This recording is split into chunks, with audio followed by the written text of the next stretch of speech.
Good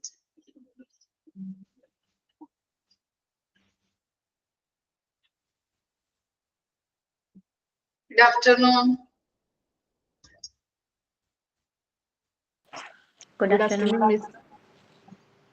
Good afternoon. Good afternoon, Miss. Good afternoon. കഴിഞ്ഞ ക്ലാസ്സിൽ എടുത്തത് വായിച്ചു നോക്കിയായിരുന്നു? കഴിഞ്ഞ ക്ലാസ്സിൽ എടുത്തത് വായിച്ചു നോക്കിയോ?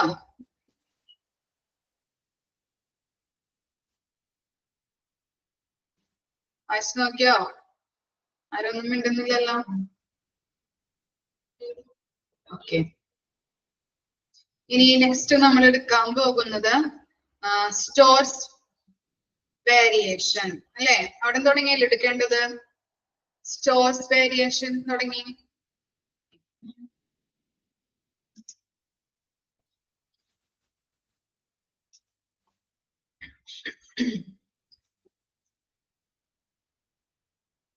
നോക്കിയേ, സ്റ്റോർസ് വേരിയേഷൻ. എങ്ങനെയൊക്കെ സ്റ്റോർസ് വേരിയേഷൻ വരാം അറിയാൻ പറ്റോ? ഒരു ഓർഗനൈസേഷനിൽ എങ്ങനെയൊക്കെ നമുക്ക് സ്റ്റോർസ് വേരിയേഷൻ എന്തുകൊണ്ടാ വരുന്നത്? എന്തൊക്കെ കാരണങ്ങൾ കൊണ്ടാവാം വരുന്നത്?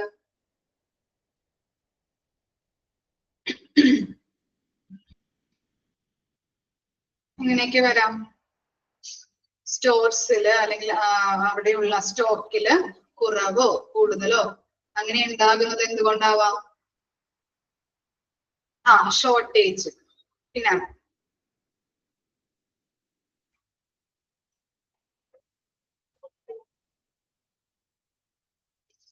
ഓവർ സ്റ്റോക്ക് കാരണം. പിന്നെ കറക്റ്റ് ആണ് കേട്ടോ രണ്ടുപേരും പറഞ്ഞത്. പിന്നെ എന്തൊക്കെ കാരണങ്ങൾ കൊണ്ടാവാം?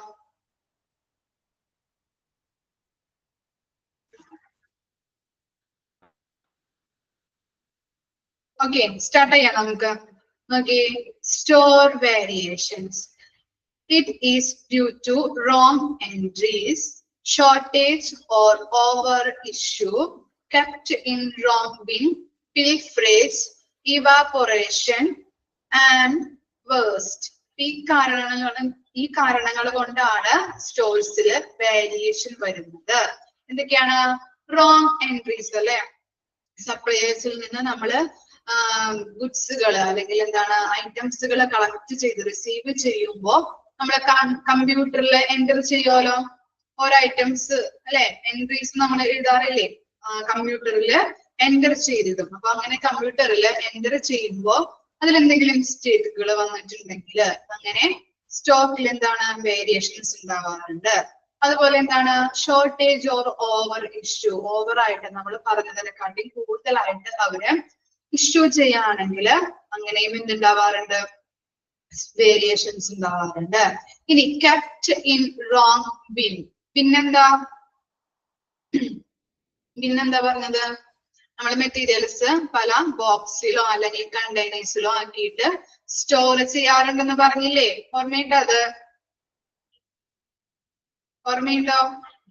ബോക്സുകളിലോ അല്ലെങ്കിൽ കണ്ടെയ്നേഴ്സിലോ ആക്കിയിട്ട് സ്റ്റോർ ചെയ്യാറുണ്ട്. അപ്പൊ അങ്ങനെ സ്റ്റോർ ചെയ്യുമ്പോ ചിലപ്പോ എന്താണ് സ്പെസിഫൈഡ് ആയിട്ടുള്ള ബോക്സിൽ ഇടാതെ വേറെ ബോക്സിൽ കൊണ്ടുപോയിട്ട് ആ മെറ്റീരിയൽസ് സ്റ്റോർ ചെയ്യും. അങ്ങനെയും വേരിയേഷൻസ് ഉണ്ടാവാറുണ്ട്. അതുപോലെ പിൽഫ്രേജ്. എന്താ പിൽഫ്രേജ്? മോഷണം അല്ലെ? മോഷണം സംഭവിക്കാം. മോഷണത്തിലൂടെയും വെരിഫിക്കേഷൻ അല്ലെങ്കിൽ വേരിയേഷൻ ഉണ്ടാവാറുണ്ട്. ഇവാപോറേഷൻ. എന്താ ഇവാപോറേഷൻ? പെട്ടെന്ന് ബാഷ്പീകരിച്ചു പോകുന്ന ഐറ്റംസ് അല്ലെ? എക്സാമ്പിൾ പറയാൻ പറ്റോ? കഴിഞ്ഞ ക്ലാസ്സിൽ നമ്മൾ പഠിച്ചിട്ടുള്ളതാണ്. എന്താ ഇവാപോറേഷൻ എക്സാമ്പിള്? പെട്ടെന്ന് ബാഷ്പമായിട്ട് പോകുന്നത് ലിക്വിഡ്സ്. പിന്നെന്താണ്? സ്പിരിറ്റ്. ഓക്കെ. ഇനി എന്താ? വേസ്റ്റ് അല്ലെ? വേസ്റ്റ് ആയിട്ട് വരുന്ന മെറ്റീരിയൽസ്. വേസ്റ്റ് ആയിട്ട് വരുന്നതിന് എക്സാമ്പിൾ എന്തൊക്കെ പറയാൻ പറ്റും?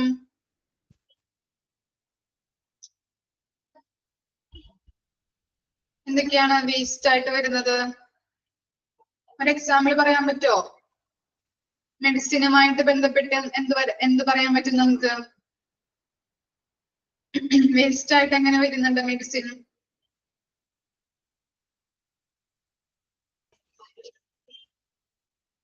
ഇങ്ങനെ വരും. എക്സ്പയറി ആയിട്ടുള്ളത് അല്ലെ, എക്സ്പയറി ആയിട്ടുള്ള ഐറ്റംസ് നമുക്ക് യൂസ് ചെയ്യാൻ പറ്റില്ല അല്ലെ, അപ്പൊ വേസ്റ്റ് ആയിട്ട് വരുന്നുണ്ട്. അതുപോലെ തന്നെ എന്താണ്, ഡാമേജ് ആവുന്നുണ്ട്, ഗുഡ്സുകൾ ഡാമേജ് ആവുന്നുണ്ട്. അതുപോലെ എന്താണ്, ഇപ്പൊ കാലഹരണപ്പെടല, ഒട്ടും യൂസ് ചെയ്യാൻ പറ്റാതാകുന്ന അവസ്ഥ. അതുപോലെ അപ്ഡേറ്റഡ് ആയത്, എന്താണ് ഓൾഡ് ഫാഷൻ ആയത്, അങ്ങനെയുള്ള മെറ്റീരിയൽസ് ഒക്കെ എന്താണ് വേസ്റ്റുകളായിട്ടാണ് പോകുന്നത്. ഇങ്ങനെയുള്ള കാരണങ്ങളാണ് സ്റ്റോറിൽ വേരിയേഷൻ ഉണ്ടാകുന്നതിനുള്ള റീസൺസ് എന്ന് പറയുന്നത്. ഏതൊക്കെയാ പറഞ്ഞത് നമ്മള്? Wrong entries, shortage, or over issue പറഞ്ഞു. ഇനി കെപ്റ്റ് ഇൻ റോങ് ബിൻ, നമ്മൾ പല ബോക്സുകളിൽ പർട്ടിക്കുലർ ഐറ്റത്തിന്റെ ബോക്സിൽ ഇടാതെ എന്ത് ചെയ്യുന്നുണ്ട്, വേറെ പല ബോക്സുകളിലും അല്ലെങ്കിൽ കണ്ടെയ്നേഴ്സിലോ കൊണ്ടുപോയി അത് സ്റ്റോർ ചെയ്യുമ്പോൾ അതിൽ വേരിയേഷൻസ് ഉണ്ടാക്കുന്നുണ്ട്. പിൽഫ്രേജ്, മോഷണം സംഭവിക്കുന്നുണ്ട്. പെട്ടെന്ന് ബാഷ്പീകരിച്ചു പോകുന്ന ഐറ്റംസ് അങ്ങനെയുണ്ടെങ്കിൽ സ്റ്റോഴ്സില് വേരിയേഷൻ സംഭവിക്കുന്നുണ്ട്. ഇനി വേസ്റ്റ് ആയിട്ട് ചില ഐറ്റംസ് പോകുമ്പോഴും അവിടെ എന്താണ് വേരിയേഷൻസ് ഉണ്ടാകുന്നുണ്ട്. ക്ലിയർ ആയോ? സ്റ്റോഴ്സ് വേരിയേഷൻ മനസ്സിലായോ? ഇനി നോക്കിയേ, എന്താണ് പിൽഫ്രേജ് എന്ന് കൊടുത്തിട്ടുണ്ട്. എന്താണ്? Act of stealing things of low value. എന്താ ലോ വാല്യൂ എന്ന് പറഞ്ഞാല്? കുറഞ്ഞ മൂല്യമുള്ളത് അല്ലെ. ലോ വാല്യൂ എന്ന് പറഞ്ഞാല് കുറഞ്ഞ മൂല്യമുള്ള സാധനങ്ങള് മോഷണം പോകുന്നതാണ് പിൽഫ്രേജ് എന്ന് പറഞ്ഞാല്. എന്താ പിൽഫ്രേജ് എന്ന് പറഞ്ഞാല്? കുറഞ്ഞ മൂല്യമുള്ള തിങ്സ്, സാധനങ്ങൾ, ഐറ്റംസുകൾ എന്ത് ചെയ്യുന്നുണ്ട്, മോഷണം പോകുന്നു. അതിനെയാണ് പിൽഫ്രേജ് എന്ന് പറയുന്നത്. ക്ലിയർ ആയോ? പിൽഫ്രേജ് കുറഞ്ഞ മൂല്യമുള്ള സാധനങ്ങൾ അല്ലെങ്കിൽ മെറ്റീരിയൽസ് മോഷണം നടത്തുന്നു, അതിനെയാണ് പിൽഫ്രേജ് എന്ന് പറയുന്നത്. ഓക്കെ ആണോ? ഇത്രയും സ്റ്റോഴ്സ് വേരിയേഷനിലെ കാര്യങ്ങൾ മനസ്സിലായോ? ഓക്കെ. ഇനി എന്താ ഒബ്ജക്റ്റീവ്സ് ഓഫ് സ്റ്റോക്ക് വെരിഫിക്കേഷൻ. അപ്പോ എന്താണ് സ്റ്റോക്ക് വെരിഫിക്കേഷന്റെ ഉദ്ദേശം എന്നുള്ളതാണ് താഴെ കൊടുത്തിരിക്കുന്നത്. 5 പോയിന്റ്സ് ആണ്, ജസ്റ്റ് ഒന്ന് മനസ്സിലാക്കി വെച്ചാൽ മതി കേട്ടോ. അപ്പൊ ഒബ്ജക്റ്റീവ്സ് എന്താണെന്ന് ചോദിക്കാം, അപ്പൊ നിങ്ങള് മാത്രം ഒന്ന് പഠിച്ചു വെക്കാം. ഫസ്റ്റ് എന്താണ്? അക്കൗണ്ടബിലിറ്റി, ഉത്തരവാദിത്വം. അതുപോലെ തന്നെ ആക്യുറസി, കൃത്യത. അതുപോലെ എന്താണ്? Observing of theft and pilferage അല്ലെ. അതുപോലെ examining of system, review of safety. First നോക്കി, അക്കൗണ്ടബിലിറ്റി എന്ന് പറഞ്ഞാൽ എന്താണ്? നമ്മളിങ്ങനെ സ്റ്റോക്ക് വെരിഫിക്കേഷൻ നടത്തുമ്പോൾ അത് കൃത്യമായിട്ടാണോ എല്ലാ കാര്യങ്ങളും, സ്റ്റോക്കിന്റെ എല്ലാ കാര്യങ്ങളും, സ്റ്റോർസിലുള്ള എല്ലാ കാര്യങ്ങളും അവിടുത്തെ സ്റ്റാഫുകൾ നല്ല കൃത്യതയോടുകൂടി അല്ലെങ്കിൽ എന്താണ് റെസ്പോൺസിബിൾ ആയിട്ട് എല്ലാ കാര്യങ്ങളും ചെയ്യുന്നുണ്ടോ എന്ന് നമുക്ക് ചെക്ക് ചെയ്യാൻ പറ്റും സ്റ്റോക്ക് വെരിഫിക്കേഷൻ ചെയ്യുമ്പോൾ. ഇനി എന്താണ്? ആക്യുറസി, അവിടുത്തെ എല്ലാ കാര്യങ്ങളും കൃത്യമായിട്ട് അവിടുത്തെ സ്റ്റാഫുകള് അല്ലെ. ആക്യുറസി എന്താണ്? കൃത്യമായിട്ട് ചെയ്യുന്നുണ്ടോ, അവിടുത്തെ പ്രവർത്തനങ്ങളെല്ലാം നല്ല പെർഫെക്റ്റ് ആയിട്ടാണോ അവർ ചെയ്യുന്നത് എന്നുള്ള കാര്യം എങ്ങനെ മനസ്സിലാക്കാൻ പറ്റും? സ്റ്റോക്ക് വെരിഫൈ ചെയ്യുന്നതിലൂടെ മനസ്സിലാക്കാനായിട്ട് പറ്റും. ഇനി എന്താണ്? Observing of theft and pilferage. Pilferage മനസ്സിലായില്ലേ? അപ്പൊ എന്താണ്? ഇങ്ങനെ സ്റ്റോക്ക് വെരിഫൈ ചെയ്യുന്നതിലൂടെ അവിടെ മോഷണം നടക്കുന്നുണ്ടോ അല്ലെങ്കിൽ അവിടെ ത്രെഫ്റ്റ് ഉണ്ടാകുന്നുണ്ടോ അങ്ങനെയുള്ള കാര്യങ്ങളൊക്കെ ഐഡന്റിഫൈ ചെയ്യാനായിട്ട് പറ്റും. എക്സാമൈനിങ് ഓഫ് സിസ്റ്റം എന്താ പറയുന്നത്? ഇങ്ങനെ സ്റ്റോക്ക് വെരിഫിക്കേഷൻ നടത്തുമ്പോൾ അവിടുത്തെ എല്ലാ കാര്യങ്ങളും, എല്ലാ പ്രവർത്തനങ്ങളും നടക്കുന്നത് നല്ല രീതിയിൽ നടക്കുന്നുണ്ടോ, അങ്ങനെയുള്ള കാര്യങ്ങളൊക്കെ സ്റ്റോക്ക് വെരിഫിക്കേഷനിലൂടെ നമുക്ക് നോക്കിക്കാണാനായിട്ട്, സ്റ്റോക്ക് വെരിഫിക്കേഷൻ ചെയ്യുന്നതിലൂടെ എല്ലാ പ്രവർത്തനങ്ങളും അവിടുത്തെ സ്റ്റോറിലെ എല്ലാ സിസ്റ്റത്തിന്റെ അല്ലെങ്കിൽ എന്താണ് അവിടുത്തെ എല്ലാ പ്രവർത്തനങ്ങളും നല്ല രീതിയിൽ നടക്കുന്നുണ്ടോ എന്നുള്ളത് എക്സാമൈൻ ചെയ്യാനായിട്ട് പറ്റും. അതുപോലെ എന്താണ്? റിവ്യൂ ഓഫ് സേഫ്റ്റി അല്ലെ. അവിടുത്തെ ജീവനക്കാരുടെ എന്താണ് സേഫ്റ്റിയുമായിട്ട് ബന്ധപ്പെട്ട് അവലോകനം ചെയ്യാനായിട്ട് സാധിക്കുന്നുണ്ട്. ഏതിലൂടെ? സ്റ്റോക്ക് വെരിഫിക്കേഷനിലൂടെ. ഇത്രയും കാര്യങ്ങളാണ് സ്റ്റോക്ക് വെരിഫിക്കേഷന്റെ ഉദ്ദേശവുമായിട്ട് വരുന്നത് അല്ലെങ്കിൽ ഒബ്ജക്റ്റീവ്സ് ആയിട്ട് വരുന്നത്. ഒബ്ജക്റ്റീവ്സ് ഓഫ് സ്റ്റോക്ക് വെരിഫിക്കേഷൻ എന്ന് പറഞ്ഞാൽ എന്തൊക്കെയാണ് പറഞ്ഞത്? ഫസ്റ്റ് പോയിന്റ് എന്തായിരുന്നു? Accountability, accuracy, observing of theft and pilferage, examining of system, review of safety. ഇത്രയും കാര്യങ്ങളൊന്നും ഓർത്ത് വെക്കുക കേട്ടോ. Accountability, accuracy, observing of theft and pilferage, examining of system and safety. Clear ആയോ? ഓക്കെ ആണോ? ഓക്കെ ആണ്. ഒന്ന് വായിച്ചു നോക്കിയേ. Stores verification, variations and objectives of stock verification. വായിച്ചു നോക്കൂ കേട്ടോ.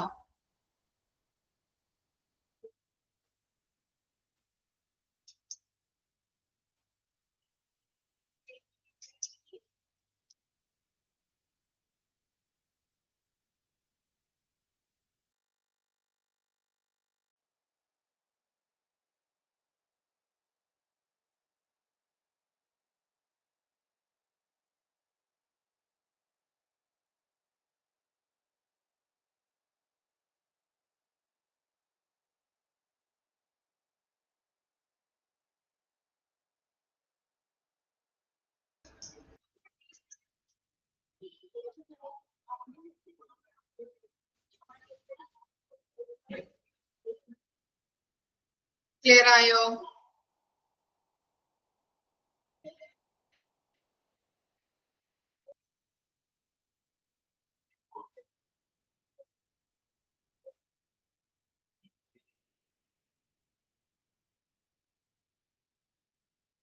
ഓക്കെ ആണ്. ഈ നെക്സ്റ്റ് ടോപ്പിക് നോക്കാം. ഒരു ഇമ്പോർട്ടന്റ് ആണ് കേട്ടോ. കോഡിഫിക്കേഷൻ. എന്താ കോഡിഫിക്കേഷൻ? എന്താ കോഡിഫിക്കേഷൻ എന്ന് പറഞ്ഞാല് ക്രോഡീകരിക്കുക അല്ലെ? ഓരോ ഐറ്റംസ്, ഹോസ്പിറ്റലിലുള്ള ഓരോ ഐറ്റംസ് എന്ത് ചെയ്യാ? ക്രോഡീകരിക്കുക. Okay. Codification is the process of representing all items by a number or alphabet. എന്താ പറയുന്നത്? ഓരോ ഐറ്റംസിനെയും നമ്പറോ അല്ലെങ്കിൽ ആൽഫബറ്റോ ആയിട്ട് റെപ്രസെന്റ് ചെയ്യുന്നതിനെയാണ് കോഡിഫിക്കേഷൻ എന്ന് പറയുന്നത്. കോഡിഫിക്കേഷൻ എന്ന് പറഞ്ഞാല് ഓരോ ഐറ്റത്തിനെയും നമ്മൾ എന്ത് ചെയ്യുന്നുണ്ട്? നമ്പർ ആയിട്ടോ അല്ലെങ്കിൽ ആൽഫബറ്റ് ആയിട്ടോ കോഡിങ് നടത്തുന്നു. ക്ലിയർ ആയോ? നമ്പറോ അല്ലെങ്കിൽ എന്ത് ചെയ്യുന്നുണ്ട്? ആൽഫബറ്റോ ആയിട്ട് റെപ്രസെന്റ് ചെയ്യുന്നതിനെയാണ് കോഡിഫിക്കേഷൻ എന്ന് പറയുന്നത്.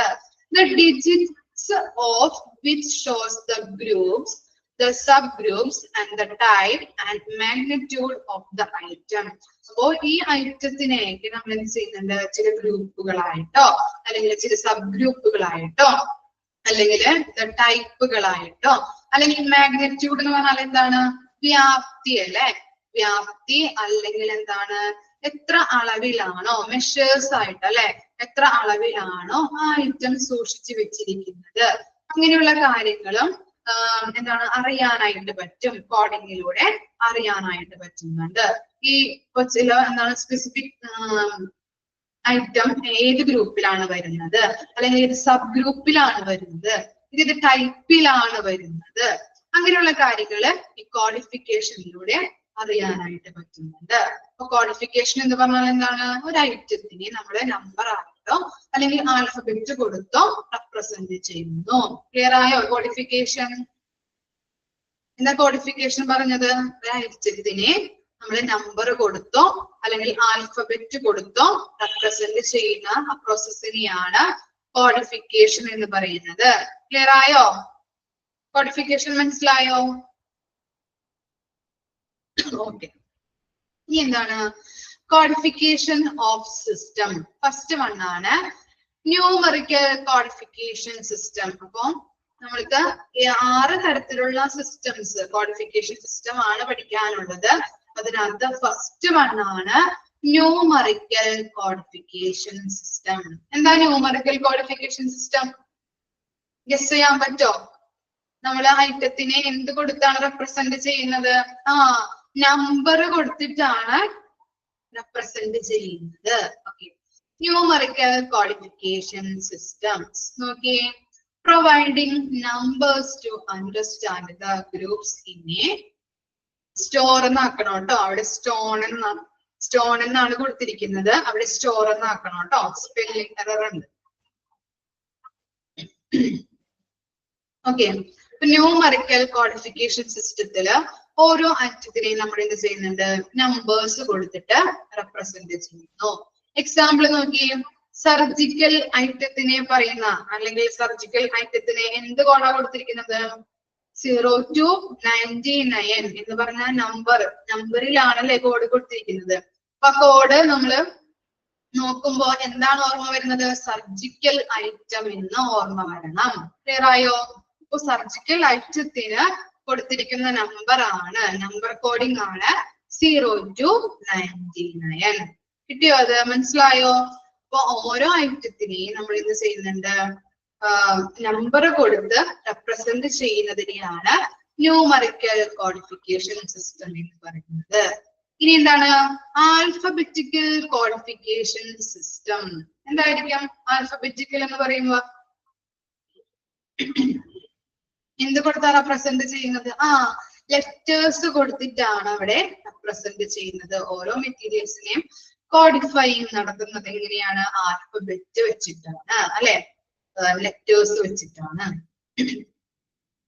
Alphabets are used to codify the materials. First 3 letters used. അപ്പോ ഇവിടെ നമ്മള് ഇപ്പൊ എന്താണ് നോക്കി, എക്സാമ്പിൾ നോക്കൂ. ഫോർ എക്സാമ്പിൾ SUR എന്നാക്കണം കേട്ടോ. അവിടെ സ്പെല്ലിംഗ് മിസ്റ്റേക്ക് ഉണ്ട്.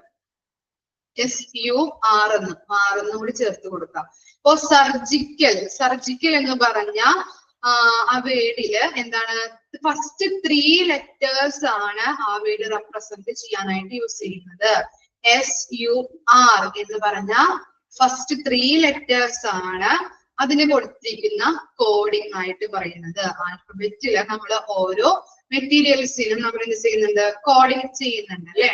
അപ്പോ ആൽഫബറ്റില് കൊടുക്കുന്ന ഓരോ ഐറ്റത്തിനും കൊടുക്കുന്ന കോഡിംഗ് എന്ന് പറയുന്നത് അതിന്റെ ഫസ്റ്റ് 3 ലെറ്റേഴ്സ് ആണ്.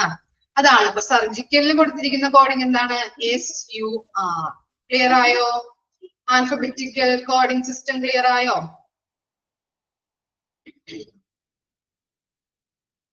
മനസ്സിലായി? ഇനി എന്താണ് ആൽഫ ന്യൂമറിക്കൽ സിസ്റ്റം, അല്ലെ?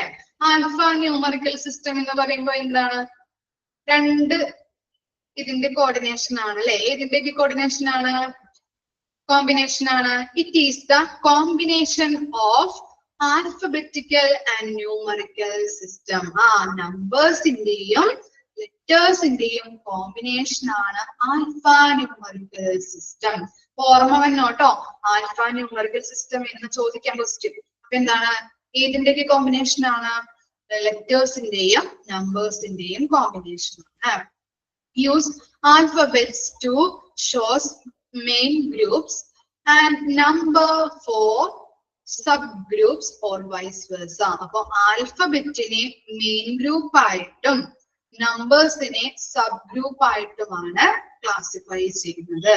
അല്ലെങ്കിൽ എങ്ങനെയും ചെയ്യാം, ആൽഫബറ്റിനെ സബ് ഗ്രൂപ്പ് ആയിട്ടും നമ്പേഴ്സിനെ മെയിൻ ഗ്രൂപ്പ് ആയിട്ടും ക്ലാസിഫൈ ചെയ്യുന്നുണ്ട്. ക്ലിയർ ആയോ? രണ്ടും അങ്ങോട്ടും ഇങ്ങോട്ടും മറിച്ചിടാന്നാണ് ഉദ്ദേശിക്കുന്നത് കേട്ടോ. ആൽഫബറ്റിനെ സബ് ഗ്രൂപ്പ് ആയിട്ടും അതുപോലെ തന്നെ നമ്പേഴ്സിനെ മെയിൻ ഗ്രൂപ്പ് ആയിട്ടും കോഡിഫിക്കേഷൻ ചെയ്യുന്നുണ്ട്. ക്ലിയർ ആയോ? അപ്പൊ ആൽഫ ന്യൂമറിക്കൽ സിസ്റ്റം എന്ന് പറഞ്ഞാല് ഏതിന്റെയൊക്കെ കോമ്പിനേഷൻ ആണ്?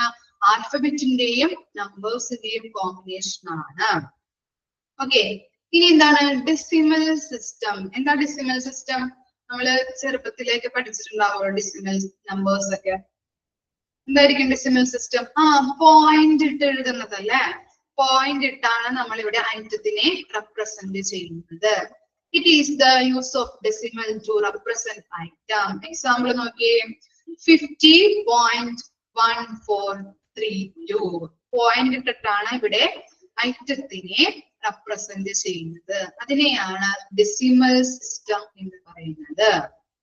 ഓക്കെ, ഇനി നെക്സ്റ്റ് നോക്കിയേ, Kodak system. Kodak system using 10 digits to represent an item This is better to use in surgical department. എന്താ പറയുന്നത്? ഒരു ഐറ്റത്തിനെ റെപ്രസെന്റ് ചെയ്യുന്നത് എത്ര ഡിജിറ്റ്സ് വെച്ചിട്ടാണ്? കൊഡാക് സിസ്റ്റത്തില് എത്ര ഡിജിറ്റ്സ് ആണ്? 10 ഡിജിറ്റ്സ് വെച്ചിട്ടാണ് കൊഡാക് സിസ്റ്റത്തില് ഒരു ഐറ്റത്തിനെ റെപ്രസെന്റ് ചെയ്യുന്നത്. അപ്പോ ഇമ്പോർട്ടന്റ് ആണ് കൊഡാക് സിസ്റ്റവും ബ്രിഡ്ജ് സിസ്റ്റവും ഇമ്പോർട്ടന്റ് ആണ്. അങ്ങോട്ടും ഇങ്ങോട്ടും മാറിപ്പോകരുത് കേട്ടോ. കൊഡാക് സിസ്റ്റം എന്ന് പറഞ്ഞു കഴിഞ്ഞാല് ഒരു ഐറ്റത്തിനെ 10 ഡിജിറ്റ്സ് യൂസ് ചെയ്തിട്ടാണ് റെപ്രസെന്റ് ചെയ്യുന്നത്. അത് എന്താണ്? It is better to use the surgical department. Surgical ഡിപ്പാർട്ട്മെന്റിലെ ഐറ്റംസിനെയാണ് ഇത് കൂടുതലായിട്ട് റെപ്രസെന്റ് ചെയ്യുന്നത്. അതിനാണ് സർജിക്കൽ ഡിപ്പാർട്ട്മെന്റിനാണ് ഈ കൊഡാക് സിസ്റ്റം കൂടുതലും യൂസ് ചെയ്യുന്നത്. ക്ലിയർ ആയില്ലേ? ഇനി എന്താണ് bridge system? Using 7 digits to represent a specific item. അപ്പൊ ഇവിടെ എങ്ങനെയാണ്? കൊഡാക് സിസ്റ്റത്തില് 10 ഡിജിറ്റ്സ് ആയിരുന്നു. ഇവിടെ എങ്ങനെയാണ്? 7 ഡിജിറ്റ്സ് ആണ് അല്ലെ. ഒരു സ്പെസിഫിക് ഐറ്റത്തിനെ റെപ്രസെന്റ് ചെയ്യാൻ വേണ്ടിയിട്ട് യൂസ് ചെയ്യുന്നത് എത്ര ഡിജിറ്റ്സ് ആണ്? 7 ഡിജിറ്റ്സ് ആണ്. അപ്പോ കൊഡാക് സിസ്റ്റവും ബ്രിഡ്ജ് സിസ്റ്റവും മാറിപ്പോകരുത്. Okay. It is based on numerical system. Example നോക്കിയേ. മെഡിക്കൽ എക്യുപ്മെന്റിനെ റെപ്രസെന്റ് ചെയ്യുന്നത് എന്താണ്? 7 ഡിജിറ്റ്സ് വെച്ചിട്ടാണ് അല്ലെ. 1.02.00.00. ഓക്കെ. ഇനി അതിന്റെ അടിയിൽ 3 എക്സാമ്പിൾ കൊടുത്തിരിക്കുന്നുണ്ട്. നിങ്ങൾ ജസ്റ്റ് ഒന്ന് വായിച്ച് മനസ്സിലാക്കിയാൽ മതി കേട്ടോ. Blood gas analyser 1.02.01.00. അതുപോലെ തന്നെ മോഡേൺ ഗ്യാസ് അതെന്താണ്? റേഡിയന്റ് ഡ്രേയുടെ ഒരു സിമ്പിൾ ആണ്. ജസ്റ്റ് ഒന്ന് മനസ്സിലാക്കാൻ മാത്രമേ ഉള്ളൂ കേട്ടോ. എന്താണ് അതിന്റെ കോഡ് എന്ന് പറയുന്നത്? 1.02.01.01. ഇനി അതുപോലെ തന്നെ ബോയ്സ് അപ്പാരറ്റസ് പേക്ക് മോഡൽ അനസ്തേഷ്യ അതിൽ ഉപയോഗിക്കുന്ന മെഷീന്റെ കോഡാണ് 1.02.02.00. ഇത് ക്വസ്റ്റ്യൻ ഒന്നും വരില്ല. നിങ്ങൾ ജസ്റ്റ് ഒന്ന് മനസ്സിലാക്കാനാണ് കേട്ടോ പറഞ്ഞത്. ഓക്കെ. അപ്പൊ ഇത്രയും വരെയാണ് എന്ത് കോഡിഫിക്കേഷൻ ഓഫ് സിസ്റ്റംസ് നമ്മൾ പഠിച്ചത് അല്ലെ. ഫസ്റ്റ് എന്താ പറഞ്ഞത്? Numerical codification. എന്ത് വെച്ചിട്ടാണ് റെപ്രസെന്റ് ചെയ്യുന്നത്? ന്യൂമറിക്കൽ കോഡിഫിക്കേഷനില് എന്ത് വെച്ചിട്ടാണ്? നമ്പേഴ്സ് വെച്ചിട്ട്. ഇനി ആൽഫബറ്റിക്കൽ സിസ്റ്റത്തിൽ എന്താണ് യൂസ് ചെയ്യുന്നത്? എന്താ? ലെറ്റേഴ്സ് വെച്ചിട്ട്. ഇനി ആൽഫ ന്യൂമറിക്കൽ സിസ്റ്റത്തിൽ എങ്ങനെയാ കോഡിഫിക്കേഷൻ ചെയ്യുന്നത്? നമ്പേഴ്സും അതുപോലെ തന്നെ ആൽഫബറ്റും യൂസ് ചെയ്തിട്ട്. ഡെസിമലിലോ? ഡെസിമലില് പോയിന്റ് യൂസ് ചെയ്തുകൊണ്ട്. കൊഡാക് സിസ്റ്റത്തിൽ എങ്ങനെയാണ്? എത്ര ഡിജിറ്റ്സ് ആണ് യൂസ് ചെയ്യുന്നത്? Kodak system 10 digits. ബ്രിഡ്ജിലോ? ബ്രിഡ്ജ് സിസ്റ്റത്തില് 7 ഡിജിറ്റ് കേട്ടോ. ഓക്കെ. ക്ലിയർ ആണല്ലേ? ഇത്രയും ഭാഗം ക്ലിയർ അല്ലേ? ഇനി പറയണോ? ഓക്കെ. ഇനി നോക്കിയേ. Classification of inventory control. Classification norms for classification use. Okay. നിങ്ങൾ കേട്ടിട്ടുണ്ടാവും ABC അനാലിസിസ്. കേട്ടിട്ടുണ്ടാവും, ചിലപ്പോ പഠിച്ചിട്ടുണ്ടാവും ABC അനാലിസിസ്. എന്താ ABC അനാലിസിസ്? ABC എന്ന് ഓരോ ഐറ്റത്തിനെ ക്ലാസിഫൈ ചെയ്യുന്നത്. ഓക്കെ. അപ്പോ ABC അനാലിസിസ് ആണ് ഫസ്റ്റ് പോയിന്റ്. ABC അനാലിസിസ് ഇനി വരുന്ന പോർഷനിലും നമുക്ക് പഠിക്കാനുണ്ട് ABC അനാലിസിസ് കേട്ടോ. ഓക്കെ. അപ്പോ ജസ്റ്റ് ഒന്ന് മനസ്സിലാക്കി വെക്കാം. Okay. ABC annual value of to control the alphabetical approach, conception of purchases, storing or always better control. Items concern an issue of materials in the normal course of business. എന്താ പറയുന്നത്? നമ്മളിപ്പോ ഒരു ഓർഗനൈസേഷനിലെ എല്ലാ പ്രവർത്തനവും നടക്കുന്നതിന് വേണ്ടിയിട്ട് എന്താണ് ആവശ്യമായിട്ട് വരുന്നത്? എന്താ ആവശ്യമായിട്ട് വരിക? എല്ലാ പ്രവർത്തനവും നടക്കുമ്പോ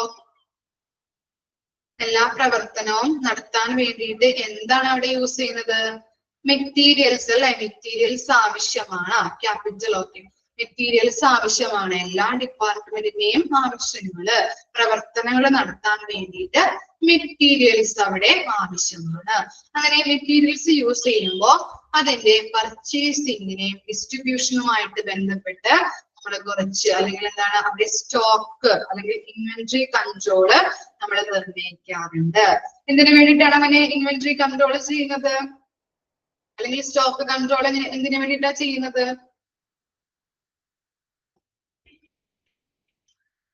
എന്തിനു വേണ്ടിയിട്ടാണ് സ്റ്റോക്ക് കൺട്രോളിങ് ചെയ്യുന്നത്? പ്രോഫിറ്റ് മേക്കിങ്ങിന് വേണ്ടിയിട്ട് അല്ലെങ്കിൽ എന്താണ്? ഓക്കെ, ശരിയാണ്. അതുപോലെ തന്നെ എന്താണ് ആ മെറ്റീരിയൽസ് കുറച്ച് യൂസ് ചെയ്ത് കഴിഞ്ഞിട്ടുണ്ടെങ്കിൽ അല്ലെങ്കിൽ ആവശ്യത്തിന് യൂസ് ചെയ്ത് കഴിഞ്ഞിട്ടുണ്ടെങ്കിൽ നമുക്ക് പിന്നീട് അല്ലെ പിന്നീടുള്ള മന്തിലായാലും അത് യൂസ് ചെയ്യാൻ വേണ്ടിയിട്ടാണ് ഇങ്ങനെ പിടിച്ച് അല്ലെങ്കിൽ പിശുക്കി കൺട്രോൾ ചെയ്ത് യൂസ് ചെയ്യുന്നത്.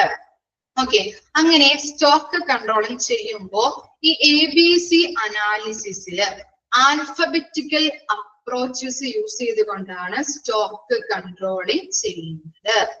ഓക്കെ, കിട്ടിയോ അത്? ആൽഫബറ്റിക്കൽ അപ്രോച്ചസ് യൂസ് ചെയ്തുകൊണ്ടാണ് സ്റ്റോക്ക് കൺട്രോൾ ചെയ്യുന്നത്. എങ്ങനെയാണ്? എ കാറ്റഗറിയിൽ വരുന്ന ഐറ്റംസ്, അതുപോലെ ബി കാറ്റഗറിയിലെ ഐറ്റംസ്, അതുപോലെ സി കാറ്റഗറിയിൽ വരുന്ന ഐറ്റംസ് ഏതാണ് എന്നുള്ളത് അങ്ങനെ ക്ലാസിഫൈ ചെയ്യുന്നു.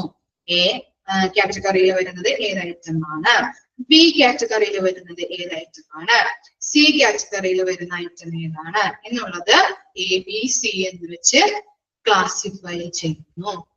അതാണ് ABC അനാലിസിസ്. ക്ലിയർ ആയോ? ഇത്രയും മാത്രം മനസ്സിലാക്കി വെക്കാം. ഇനി അടുത്ത പോർഷനിൽ ഇത് കൊടുക്കുന്നുണ്ട്, അപ്പൊ അത് നന്നായിട്ട് പറഞ്ഞു തരാം കേട്ടോ മിസ്. ഇത്രയും വരെ ക്ലിയർ ആണോ? ഈ പറഞ്ഞത് എന്താ പറഞ്ഞത്? ഒരു ഓർഗനൈസേഷനിൽ എല്ലാ ഡിപ്പാർട്ട്മെന്റിന്റെയും പ്രവർത്തനത്തിന് മെറ്റീരിയൽസ് ആവശ്യമാണ്. ഇങ്ങനെ മെറ്റീരിയൽസ് ആവശ്യമായിട്ട് വരുന്ന സന്ദർഭങ്ങളില് അതിന്റെ പർച്ചേസിങ്ങും സ്റ്റോറേജിങ്ങും ഡിസ്ട്രിബ്യൂഷനുമായിട്ട് ബന്ധപ്പെട്ട് സ്റ്റോക്ക് കൺട്രോളിങ് ചെയ്യാറുണ്ട്. ഈ സ്റ്റോക്ക് കൺട്രോളിങ് ABC അനാലിസിസിൽ ചെയ്യുന്നത് എങ്ങനെയാണ്? ആൽഫബറ്റിക്കൽ അപ്രോച്ചസ് യൂസ് ചെയ്തുകൊണ്ടാണ്. അപ്പോ ഇങ്ങനെ ആൽഫബറ്റിക്കൽ അപ്രോച്ചസ് യൂസ് ചെയ്തുകൊണ്ട് എങ്ങനെയാ ചെയ്യുന്നത്? എയിൽ വരുന്ന മെറ്റീരിയൽസ് ഏതാണ്, ബിയിൽ വരുന്ന മെറ്റീരിയൽസ് ഏതാണ്, സിയിൽ വരുന്ന മെറ്റീരിയൽസ് ഏതാണ് എന്നിങ്ങനെ 3 എണ്ണമായിട്ട് തിരിച്ചിട്ടാണ് നമ്മുടെ ക്ലാസിഫിക്കേഷൻ നടത്തുന്നത്. ക്ലിയർ ആണോ ABC അനാലിസിസ്? ഇനി അടുത്ത ഭാഗങ്ങളിൽ പറയുമ്പോൾ ഒന്നുകൂടി ക്ലിയർ ആവും കേട്ടോ. ഇത്രയും മാത്രം മനസ്സിലാക്കാം. ഓക്കെ, ഇനി എന്താണ്? ഇനി നെക്സ്റ്റ് ക്ലാസിഫിക്കേഷൻ ആണ് VED. ബി എന്ന് പറഞ്ഞാൽ എന്തായിരിക്കും? വൈറ്റൽ. അതുപോലെ വൈറ്റൽ. ഇ എന്ന് പറഞ്ഞാൽ എന്താ? എസെൻഷ്യൽ. ഡി എന്താണ്? ഡിസൈറബിൾ. അപ്പം 3 എണ്ണമായിട്ട് തിരിച്ചിട്ടാണ് മെറ്റീരിയൽസിനെ ക്ലാസിഫിക്കേഷൻ നടത്തുന്നത്. Critical nature of the particular item used to determine the stock levels. അപ്പൊ ഇവിടെ എന്താണ്? ഒരു ഐറ്റത്തിന്റെ നിർണായക സ്വഭാവത്തെ മനസ്സിലാക്കിയിട്ടാണ് അല്ലെങ്കിൽ നിർണായക സ്വഭാവത്തെ അടിസ്ഥാനമാക്കിയിട്ടാണ് ഇവിടെ ക്ലാസിഫിക്കേഷൻ നടത്തുന്നത്. VEDയില് എങ്ങനെയാണ് ക്ലാസിഫിക്കേഷൻ നടത്തുന്നത്? ഒരു ഐറ്റത്തിന്റെ നിർണായക സ്വഭാവത്തെ അടിസ്ഥാനമാക്കിയാണ് ക്ലാസിഫിക്കേഷൻ ചെയ്യുന്നത്. ഇനി വൈറ്റൽ അല്ലെ, പ്രധാനമായിട്ട് വേണ്ട മെറ്റീരിയൽ ഏതാണ്? ആ ഓർഗനൈസേഷന്റെ പ്രവർത്തനത്തിന് പ്രധാനമായിട്ടും അല്ലെങ്കിൽ എന്താണ് ഇമ്പോർട്ടൻസ് അല്ലെ, പ്രധാനമായിട്ടുള്ള അല്ലെങ്കിൽ ഇമ്പോർട്ടൻസ് കൂടുതൽ കൊടുക്കുന്ന ഐറ്റം ഏതാണ്? അത് ബി കാറ്റഗറിയിൽ പെടുത്തുന്നു. ഇനി ഈ എന്താണ്? എസെൻഷ്യൽ അല്ലെ, ആവശ്യമായിട്ടുള്ളത്. ആവശ്യമായിട്ടുള്ള ഐറ്റം ഏതാണ് എന്ന് നോക്കിയിട്ട് ഈ കാറ്റഗറിയിൽ ഉൾപ്പെടുത്തുന്നു. ഡി എന്താണ്? ഡിസൈറബിൾ, അഭികാമ്യമായിട്ടുള്ളത്. അഭികാമ്യമായിട്ടുള്ളത് അല്ലെങ്കിൽ ഡിസൈറബിൾ ഐറ്റം ഏതാണ് എന്നുള്ളത് നോക്കിയിട്ട് ഡി കാറ്റഗറിയിൽ ഉൾപ്പെടുത്തുന്നു. എന്നിങ്ങനെ 3 രീതികളായിട്ടാണ് തരംതിരിക്കുന്നത്. ഏതൊക്കെയാണ്? ബി ഉണ്ട്, ഇ ഉണ്ട്, ഡി ഉണ്ട്. എന്നിങ്ങനെ 3 കാറ്റഗറീസ് ആയിട്ട് തരംതിരിക്കുന്നു. ക്ലിയർ ആയോ? ഇവിടെ എങ്ങനെയാണ് മെറ്റീരിയൽസിന്റെ എന്താണ് നിർണായകമായിട്ടുള്ള സ്വഭാവത്തെ അടിസ്ഥാനമാക്കിയാണ് ക്ലാസിഫിക്കേഷൻ നടത്തുന്നത്. ഓക്കെ ആണോ? B E D vital, essential, desirable.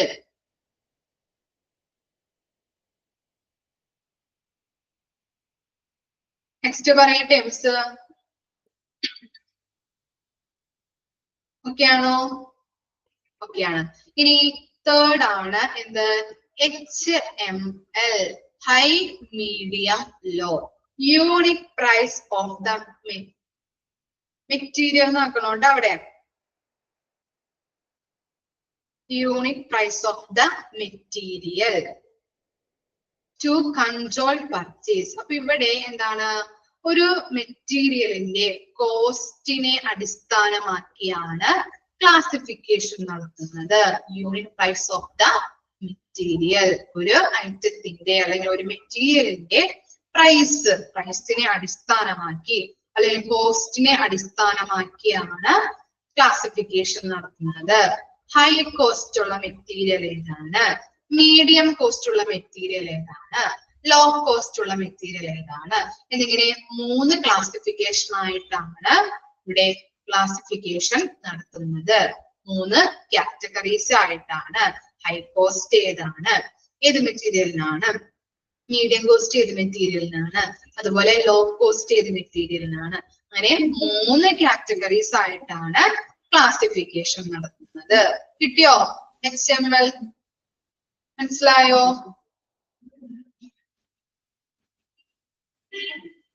Okay. ഇനി എന്താണ്? ഫോർത്ത് വൺ ആണ് XYZ depends on to the review the inventory value. Inventories നാക്കണം ട്ടോ അവിടെ. Inventory value, inventories spelling error ഉണ്ട്. Value inventories and of items stored, their use at scheduled intervals. എന്താ പറയുന്നത്? ഇവിടെ ഈ XYZ ഓരോ ഐറ്റത്തിനെയും ക്ലാസിഫിക്കേഷൻ നടത്തുന്നത് അതിന്റെ വാല്യൂ ഇൻവെന്ററീസ് അല്ലെ, വാല്യൂ എത്രത്തോളം ഉണ്ട്, മൂല്യം എത്രത്തോളം ഉണ്ട് എന്ന് അടിസ്ഥാനപ്പെടുത്തിയാണ് ഓരോ മെറ്റീരിയൽസിനെയും ക്ലാസിഫൈ ചെയ്യുന്നത്. ഇനി എന്താണ്? their uses at scheduled intervals അല്ലെ, അതിന്റെ ഒരു ഐറ്റത്തിന്റെ നിശ്ചിത ഇന്റർവെൽസ് ഒക്കെ ആകുമ്പോൾ എന്താണ്, അല്ലെങ്കിൽ ഓരോ കാലയളവിലും അതിന്റെ മൂല്യം ഡിഫറെന്റ് ആയിക്കൊണ്ടിരിക്കും. ക്ലിയർ ആയോ? മൂല്യം എന്ന് പറയുന്നത് ചിലപ്പോ എന്താണ്, കുറയാം, കൂടാം. ക്ലിയർ ആയില്ലേ? അപ്പൊ XYZ ഓരോ ഐറ്റത്തിനെയും ക്ലാസിഫൈ ചെയ്യുന്നത് അതിന്റെ മൂല്യം അനുസരിച്ചിട്ടാണ്. ഫോർ എക്സാമ്പിൾ പറഞ്ഞു തരാം കേട്ടോ. എന്താ? മാസ്ക് എടുക്കാം നമുക്ക്. മാസ്ക് ഏതൊക്കെ അല്ലെങ്കിൽ എപ്പോഴാണ് നമുക്ക് കൂടുതലായിട്ട് യൂസ് ചെയ്ത് തുടങ്ങിയത്? ഏത് ടൈമിലായിരുന്നു മാസ്ക് യൂസ് ചെയ്ത്?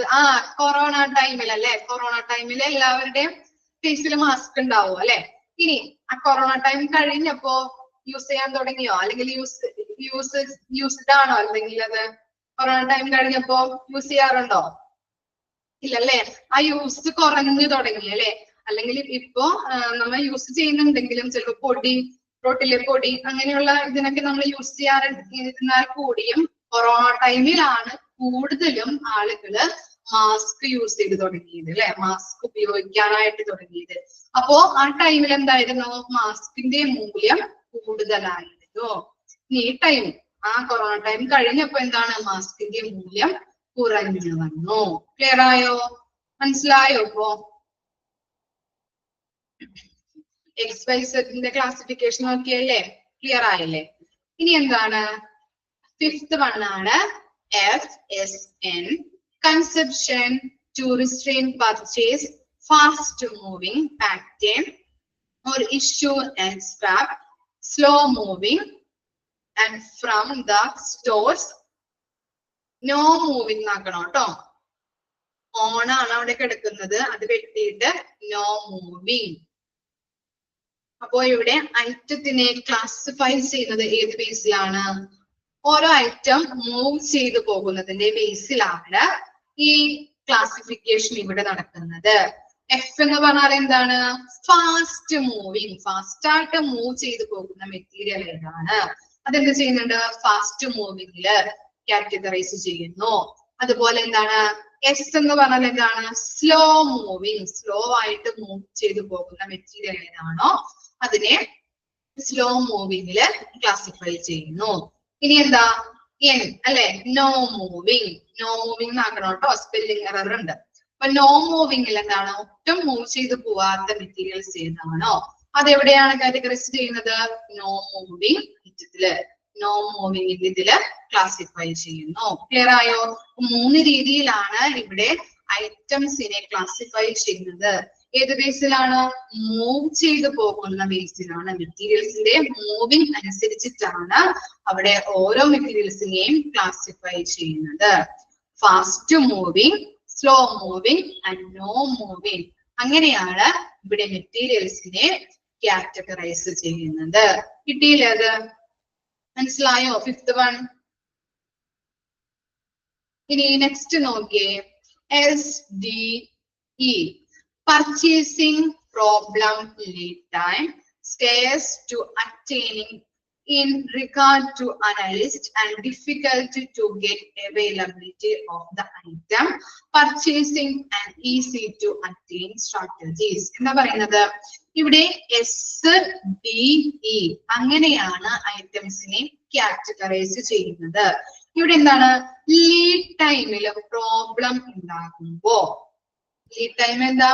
നമ്മൾ ഒരു മെറ്റീരിയൽസ് ഓർഡർ ചെയ്തു, ആ മെറ്റീരിയൽ നമ്മുടെ കയ്യിൽ എത്തുന്നത് വരെയുള്ള ടൈമാണ് ലീഡ് ടൈം അല്ലെ. ഇപ്പോ മെറ്റീരിയൽസ് കിട്ടാനായിട്ട് വൈകുമ്പോ, ഇപ്പൊ നമ്മൾ സ്റ്റോർ ചെയ്തിരിക്കുന്ന സ്റ്റോക്കുകൾ സ്റ്റോർ ചെയ്തിരിക്കുന്ന സ്റ്റോറില് എന്തുണ്ടാകുന്നുണ്ട്? ദൗർലഭ്യം സംഭവിക്കുന്നു, ഒട്ടും അതില്ലാത്ത അവസ്ഥ. അതാണ് എസ് കാറ്റഗറിയിൽ വരുന്നത്. Scarce to attain the regard to the analyst. സ്പേഴ്സിൽ വരുന്നത് ദൗർലഭ്യം സംഭവിക്കുന്നു, അതൊട്ടും ആ മെറ്റീരിയൽ ഒട്ടും കിട്ടാനില്ലാത്ത അവസ്ഥ. കിട്ടിയോ? എസ് കിട്ടിയോ? ഇനി നോക്കിയേ, ഡി എന്താ? Difficult to get availability of the item. എന്താണ്? സ്പേഴ്സ് പോലെ തന്നെ എന്താണ്? കിട്ടാനില്ല, എന്നിരുന്നാൽ കൂടിയും അതെന്താണ്? കിട്ടും, കിട്ടാനായിട്ട് ഇത്തിരി ഡിഫിക്കൽറ്റ് ഉണ്ട്, എന്നിരുന്നാൽ കൂടിയും നമ്മുടെ കയ്യിലോട്ട് അത് കിട്ടും എന്നുള്ളതാണ് ഡി കാറ്റഗറിയിൽ വരുന്നത്. ഇനി ഈ കാറ്റഗറിയിൽ എന്താണ്? ഈസി ടു അറ്റൈൻ, പെട്ടെന്ന് നമുക്ക് കിട്ടുന്ന മെറ്റീരിയൽ, അത് ഏതിലാ വരുന്നത്? ഈ കാറ്റഗറിയിലാണ് വരുന്നത്. അപ്പൊ SDE അങ്ങനെയാണ് മെറ്റീരിയൽസിനെ ഇവിടെ കാറ്റഗറൈസ് ചെയ്യുന്നത്. സ്പേഴ്സ്, അതുപോലെ എന്താ? ഡിഫിക്കൽട്ട് ഉണ്ട്, ഈസി ടു അറ്റൈൻ ഉണ്ട്. 3 രീതിയിലാണ് ഇവിടെ മെറ്റീരിയൽസിനെ ക്ലാസിഫിക്കേഷൻ ചെയ്യുന്നത്. കിട്ടിയോ? 6th മനസ്സിലായോ? 6th പോയിന്റ് ഓക്കെ ആണോ? ഓക്കെ ആണ്. ഇനി എന്താണ്? 7th പോയിന്റ് ആണ് ഗോൾഫ് അല്ലെ. Government, ordinary, local and foreign purchases, source of the material to plan the purchase strategies. അപ്പൊ ഇവിടെ എങ്ങനെയാണ് മെറ്റീരിയൽസിന്റെ സോഴ്സസ് അല്ലെ, സ്രോതസ് എവിടെ നിന്നാണ് എന്നുള്ളത് നോക്കിയിട്ടാണ് ഓരോ മെറ്റീരിയൽസിനെയും ക്ലാസിഫൈ ചെയ്യുന്നത്. 7th പോയിന്റിൽ പറഞ്ഞത് എന്താണ്? ഓരോ മെറ്റീരിയൽസിന്റെയും സോഴ്സസ്, സ്രോതസ് എവിടെ നിന്നാണ് എന്നുള്ളത് നോക്കിയിട്ടാണ് ഓരോ മെറ്റീരിയൽസിനെയും ക്ലാസിഫൈ ചെയ്യുന്നത്. ഫസ്റ്റ് എന്താ കൊടുത്തിരിക്കുന്നത്? ജി അല്ലെ, ഗവൺമെന്റിൽ നിന്നാണോ കിട്ടുന്നത്. അതുപോലെ എന്താ? ഓർഡിനറി പർച്ചേസ് ഉണ്ട്. ഓർഡിനറി എന്ന് പറഞ്ഞാൽ എന്താണ്? നമുക്ക് സാധാരണയുള്ള പർച്ചേസിൽ നിന്നാണോ? പിന്നെ എന്താ പറഞ്ഞത്? ലോക്കൽ പർച്ചേസിൽ നിന്നാണോ കിട്ടുന്നത്? ഇനി എന്താണ്? ഫോറിൻ പർച്ചേസിൽ നിന്നാണോ ലഭിച്ചത്? അങ്ങനെയുള്ള കാറ്റഗറൈസ് ചെയ്തിട്ടാണ് ഇവിടെ ഓരോ മെറ്റീരിയൽസിനെയും ക്ലാസിഫൈ ചെയ്യുന്നത്. ആ മെറ്റീരിയൽസ് ലഭിക്കുന്നതിന് വേണ്ടിയിട്ടുള്ള സ്രോതസ് എവിടെ നിന്നാണ്, അതാണ് 7th പോയിന്റിൽ പറയുന്നത്. ആ സ്രോതസ് അനുസരിച്ചിട്ടാണ് ഓരോ മെറ്റീരിയൽസിനെയും ക്ലാസിഫൈ ചെയ്യുന്നത്. കിട്ടിയോ ഗോൾഫ്? മനസ്സിലായോ?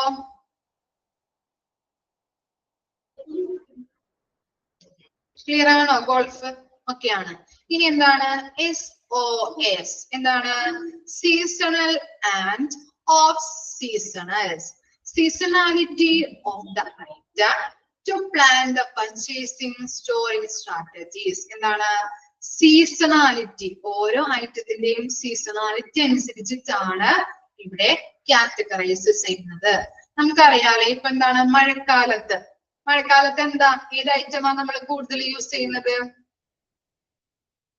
മഴക്കാലത്ത് അല്ലെങ്കിൽ സ്കൂൾ തുറക്കുന്ന അംബ്രല്ല യൂസ് ചെയ്യും, അല്ലെങ്കിൽ റെയിൻ കോട്ട്, അല്ലെങ്കിൽ സ്കൂളൊക്കെ തുറക്കുന്ന ടൈമിലാണെങ്കിൽ എന്താണ് കൂടുതൽ ബാഗ്, ബുക്ക് അങ്ങനെയുള്ള കാര്യങ്ങളാണല്ലേ നമ്മൾ വാങ്ങിക്കുന്നത്.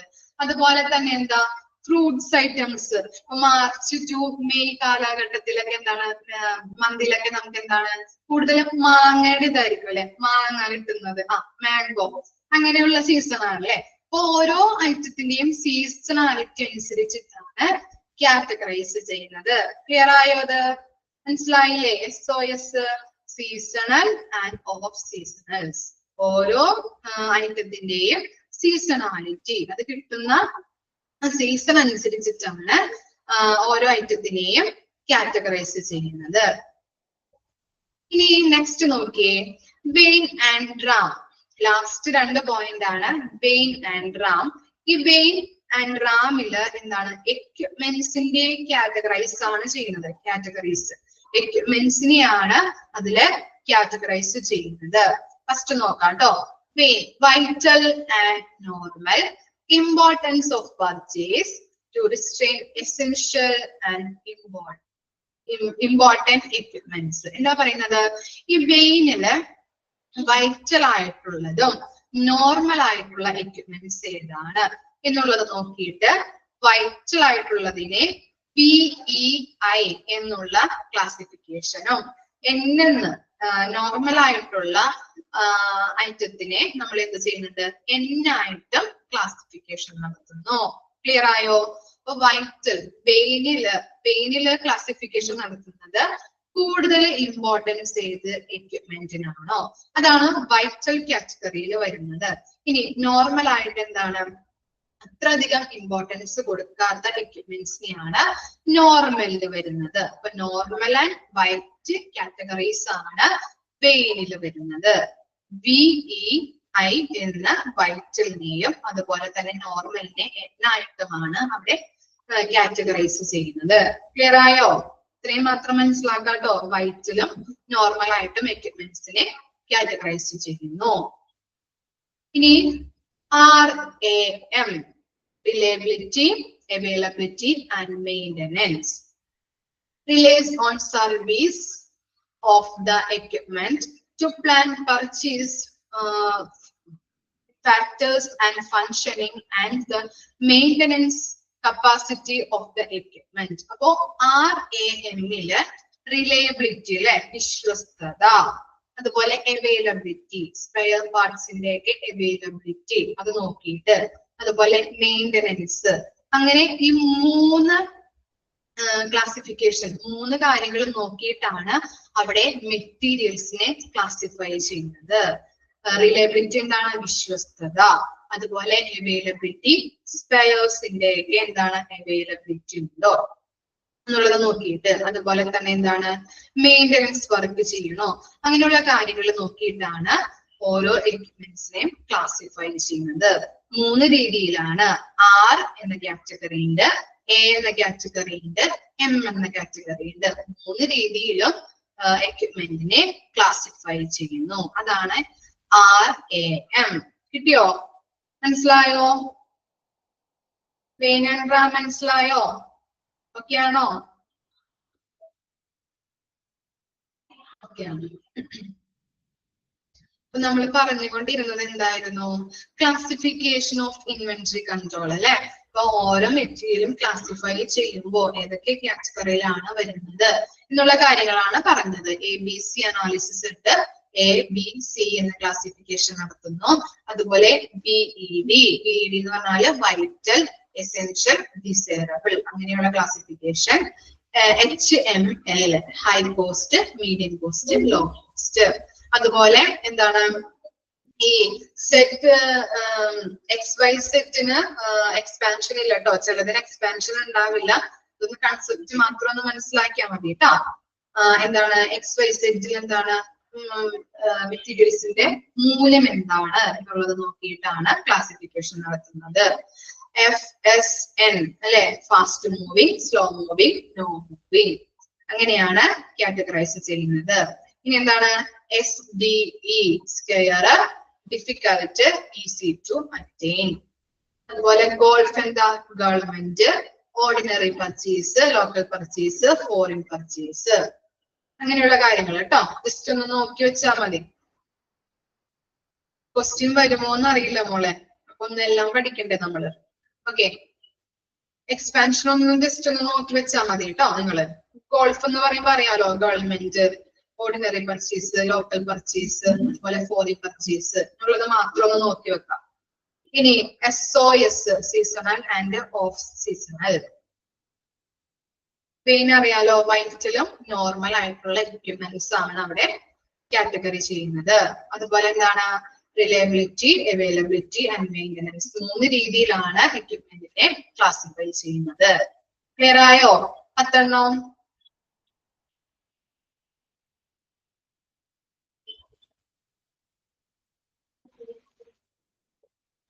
ഓക്കെ ആണോ? ജസ്റ്റ് ഒന്ന് വായിച്ചു നോക്കിയേ, ഒന്ന് വായിച്ചു നോക്കൂ കേട്ടോ. SDE പറയണോ? SDE എന്ന് പറഞ്ഞിട്ടുണ്ടെങ്കിൽ എന്താണ്, ലീഡ് ടൈമിൽ പ്രോബ്ലം വന്നിട്ടുണ്ടെങ്കിൽ, ലീഡ് ടൈം എന്താണ്, നമ്മൾ ഒരു മെറ്റീരിയൽ ഓർഡർ ചെയ്തു, അത് നമ്മുടെ കയ്യിൽ കിട്ടുന്നത് വരെയുള്ള ടൈമാണ് ലീഡ് ടൈം. അപ്പൊ ആ മെറ്റീരിയൽ കിട്ടാൻ വേണ്ടിയിട്ട് വരുന്ന ടൈമിൽ ചിലപ്പോൾ പ്രോബ്ലംസ് ഉണ്ടാവാം.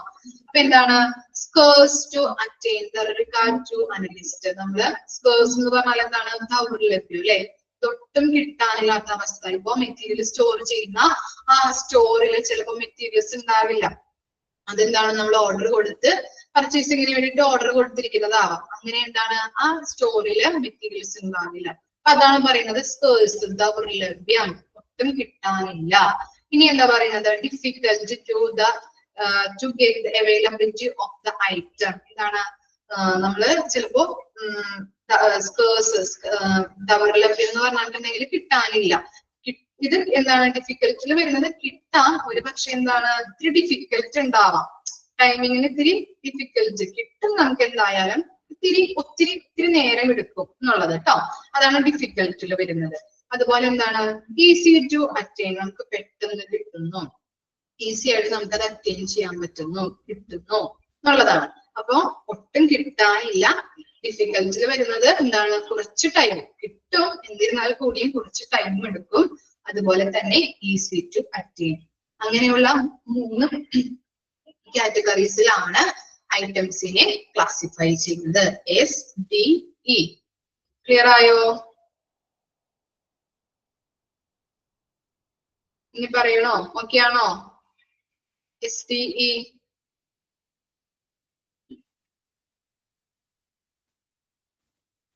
വായിച്ചു നോക്കിയാ 10 വായിച്ചു നോക്കട്ടോ.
ക്ലിയർ ആയോ 10?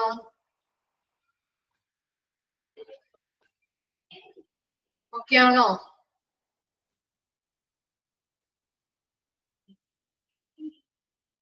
ഓക്കെ ആണ്. നെക്സ്റ്റ് ഒരു ടോപ്പിക്കും കൂടി എടുക്കാം കേട്ടോ നമുക്ക്. എന്താണ് ABC അനാലിസിസ് അല്ലേ? നമ്മൾ പറഞ്ഞു എന്താണ് ഓരോ ഐറ്റത്തിനെയും A എന്നും B എന്നും ക്ലാസിഫൈ ചെയ്യുന്നുണ്ട്. എന്താണ് ABC അനാലിസിസ്? നോക്കിയേ, maintain A proper control of inventories. ABC എന്നാക്കണം കേട്ടോ. അവിടെ സ്പെല്ലിംഗ് എറർ ഉണ്ട്. ARC എന്നാണ് കൊടുത്തിരിക്കുന്നത്. നിങ്ങളുടെ പ്രിന്റില് ARC എന്നാണെങ്കിൽ അത് ABC എന്നാക്കണം. ABC techniques is used. എന്താ പറയുന്നത്? ഒരു ഐറ്റത്തിന്റെ അല്ലെങ്കിൽ എന്താണ് ഒരു സ്റ്റോക്കിന്റെ ശരിയായ കൺട്രോൾ നിലനിർത്തുന്നതിന് വേണ്ടിയിട്ട് അല്ലെ, ഒരു ഇൻവെന്ററിയുടെ അല്ലെങ്കിൽ ഒരു സ്റ്റോക്കിന്റെ പ്രോപ്പർ കൺട്രോളിങ്ങിന് വേണ്ടിയിട്ട് ABC ടെക്നിക്സ് അല്ലെങ്കിൽ ABC അനാലിസിസ് യൂസ് ചെയ്യുന്നു. എന്താ പറഞ്ഞത്? ഒരു ഇൻവെന്ററിയുടെ അല്ലെങ്കിൽ ഒരു സ്റ്റോക്കിന്റെ ശരിയായ പ്രോപ്പർ കൺട്രോളിങ്ങിന് വേണ്ടിയിട്ട് ABC അനാലിസിസ് യൂസ് ചെയ്യുന്നു. ഇനി എന്താ second point? Materials are categorised into 3 groups. നമ്മൾ പഠിച്ചിട്ടില്ലേ? എന്താ പറഞ്ഞത്? ABC അനാലിസിസിൽ എങ്ങനെയാ കാറ്റഗറൈസ് ചെയ്യുന്നത്? കാറ്റഗറൈസ് ചെയ്യുന്നത് എങ്ങനെയാ? 3 ഗ്രൂപ്പ്സ് ആയിട്ടല്ലേ? A എന്ന്, B എന്നും C എന്നുമാണ് ക്ലാസിഫിക്കേഷൻ ചെയ്യുന്നത്. അതാണ് കൊടുത്തിരിക്കുന്നത്. എന്താണ്? മെറ്റീരിയൽസ് ആർ എന്താണ് categorised into 3 groups A, B, C. അങ്ങനെയാണ് ABC അനാലിസിസിൽ ഐറ്റംസിനെ കാറ്റഗറൈസ് ചെയ്യുന്നത്. ഇനി എന്താ? A, B and C according to the cost of the materials and money value of consumption. എന്തിനു വേണ്ടിയിട്ടാണ് ഇങ്ങനെ ക്ലാസിഫൈ ചെയ്യുന്നത്? കോസ്റ്റ് ഓഫ് ദി മെറ്റീരിയൽ, മെറ്റീരിയൽസിന്റെ കോസ്റ്റ്, വില എത്രത്തോളം ഉണ്ട് എന്ന് മനസ്സിലാക്കാനും, അതുപോലെ എന്താണ് money value of the conception. എന്താ പറയുന്നത്? ഒരു വസ്തുവിന് എത്രമാത്രം വാല്യൂ ഉണ്ട് എന്നതിനനുസരിച്ചുമാണ് 3 ആയിട്ട് ക്ലാസിഫൈ ചെയ്യുന്നത്. ഇതിനു വേണ്ടിയിട്ടാണ് ഒരു മെറ്റീരിയലിന്റെ കോസ്റ്റ് എത്രത്തോളം ഉണ്ട് അത് മനസ്സിലാക്കാനും, അതുപോലെ തന്നെ എന്താണ് മെറ്റീരിയൽസിന്റെ വാല്യൂ എത്രത്തോളം ഉണ്ട് എന്ന് ഐഡന്റിഫൈ ചെയ്യാനായിട്ടാണ് ഇങ്ങനെ ABC എന്ന് മെറ്റീരിയൽസിനെ ക്ലാസിഫൈ ചെയ്യുന്നത്. ക്ലിയർ ആയോ 3 പോയിന്റും? എന്താ ഫസ്റ്റ് പോയിന്റ് പറഞ്ഞത്? ഒരു സ്റ്റോക്കിന്റെ ശരിയായിട്ടുള്ള പ്രോപ്പർ കൺട്രോളിങ്ങിന് വേണ്ടിയിട്ടാണ് ABC അനാലിസിസ് യൂസ് ചെയ്യുന്നത്. അതുപോലെ തന്നെ എന്താണ് ഇതിനകത്ത് 3 ഗ്രൂപ്പ്സ് ആയിട്ടാണ് മെറ്റീരിയൽസിനെ കാറ്റഗറൈസ് ചെയ്യുന്നത്. A, B, C അങ്ങനെ 3 ഗ്രൂപ്പ്സ് ആയിട്ടാണ് ക്ലാസിഫൈ ചെയ്യുന്നത്. ഇനി എന്തിനു വേണ്ടിയിട്ടാണ് ഇങ്ങനെ ക്ലാസിഫൈ ചെയ്യുന്നത്? മെറ്റീരിയൽസിന്റെ കോസ്റ്റ് അറിയുന്നതിനും, കോസ്റ്റ് എത്രയാണ് എന്ന് മനസ്സിലാക്കുന്നതിനും, അതുപോലെ തന്നെ വാല്യൂ, ആ മെറ്റീരിയൽസിന്റെ മൂല്യം എത്രത്തോളം ഉണ്ട് എന്ന് ഐഡന്റിഫൈ ചെയ്യാനായിട്ടാണ് ഈ ABC എന്ന് പറഞ്ഞ് നമ്മള് ഓരോ ഐറ്റത്തിനെയും കാറ്റഗറൈസ് ചെയ്യുന്നത്. ക്ലിയർ ആയോ? മനസ്സിലായോ? 3 പോയിന്റ് മനസ്സിലായോ? ഡൗട്ട് എന്തെങ്കിലും ഉണ്ടോ? ഓക്കെയാണ്. ഇത്രയും വരെ ഇന്ന് മിസ് എടുക്കുന്നുള്ളൂ കേട്ടോ. ഇത്രയും വരെ നാളെ വരുമ്പോ പഠിച്ചിട്ട് വരാം, വായിച്ചിട്ട് വരാം. Okay okay, thank you.